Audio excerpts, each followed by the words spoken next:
Hello again! Welcome back to my YouTube channel. It's Ed's Realty Guide PH. For today's content naman, ang ipapakita namin sa inyo is fully interiored unit dito sa Air Residences.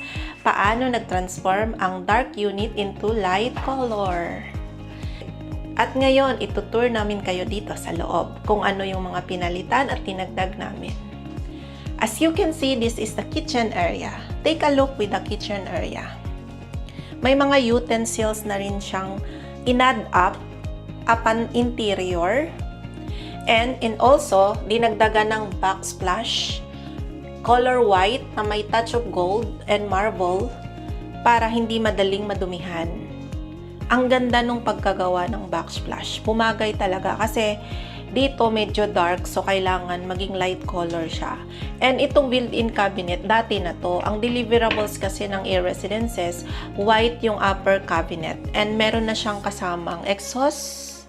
As you can see naman sa mga vlog ko, laging kasama tong cooktop and exhaust for the other property ni SMDC. And itong poset kasama na, and itong lower cabinet. Yung lower cabinet hindi na pinalitan, as if is na siya. Ang deliverables is dark color for the lower cabinet. So, in-stay na lang yan. And this is the pre-refrigerator dito sa Air Residences. May kasama na siyang pre-refrigerator and also the microwave. So, pag nag-purchase ka ng unit dito kay Air Residences, located along Ayala Avenue, Makati, may kasama na siyang microwave, refrigerator, and split type aircon. Ang dinagdag na lang itong patungan ng microwave and also dinagdagan ng additional storage dito sa upper side, another cabinet, and ang ginawa dito is glass yung ating partition na nagse-separate sa kitchen and sa living area. So very cute lang and minimalist. So, hindi siya full. And ngayon, ipapakita naman namin sa inyo yung ating toilet. As usual, ganito na yung ginagawa namin sa toilet. Sliding door na siya with full body mirror, as you can see, para mas maganda at ma-maximize natin yung space. Ayan. Ipapakita natin sa inyo yung loob ng toilet area. Sa toilet area, ang dinagdag is towel holder, shower enclosure, and water heater for hot and cold. Ang kasama na dyan lagi ito.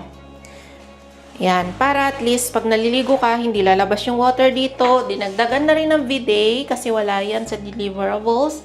Ito kasama na yung toilet. Ang dinagdag is top load washing machine. And ito ang ating vanity mirror na meron ding extra storage sa loob. Ayan. And this one, pinalitan siya ng mas maliit na poset. And meron din siyang another storage dito para lalagyan ng mga sabon. So, very maximize ng space dito sa ating toilet. And let's proceed naman sa exciting part, ang ating living area. I-close po na natin tong door ng toilet.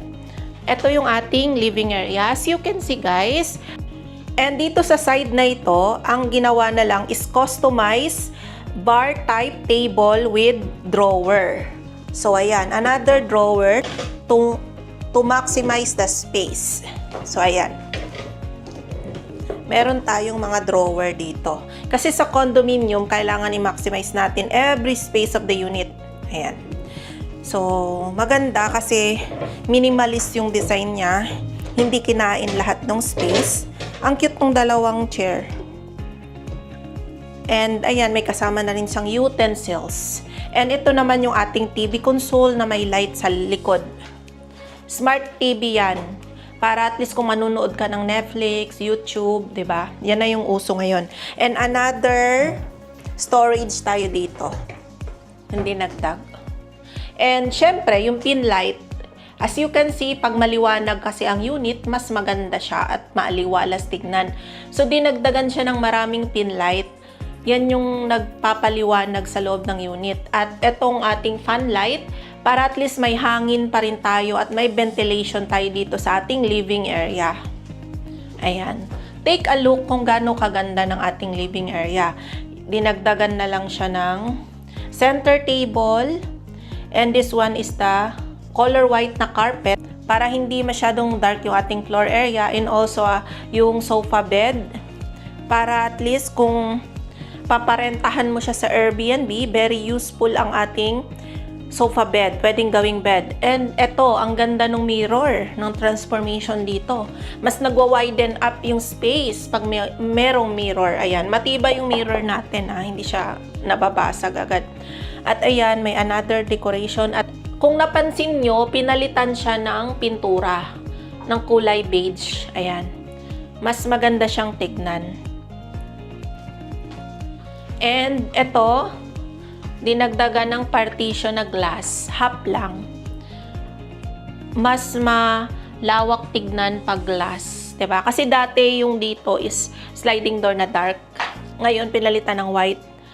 And let's proceed na dito sa ating bedroom area. Queen size yung nilagay na bed as usual. Ang ganda ng bed, good quality siya. Ayan, ang lambot. Makapal yung foam. And ayan, may pin light din sa loob ng bedroom. Ayan, nilagyan din ng maraming lights. And etong aircon free na yan ng Air Residences dito sa condominium. And eto, as usual, ang ganda ng ating curtain. Yayamanin talaga yung curtain na ganyan. Nakaayos siya, hindi siya lukot eh. Yung iba kasing curtain, parang ang gulo tignan. Ito ang ganda lang. Tapos with balcony na rin siya. Overlooking siya sa city. Gabi na kasi ngayon. Ayan. May balcony dito sa Air Residences. This floor is 26th floor. Yan. Medyo maulan ngayon, guys. So, nasa 26th floor tayo. At ito, ipapakita ko sa inyo yung ating vanity mirror dito / working table na rin.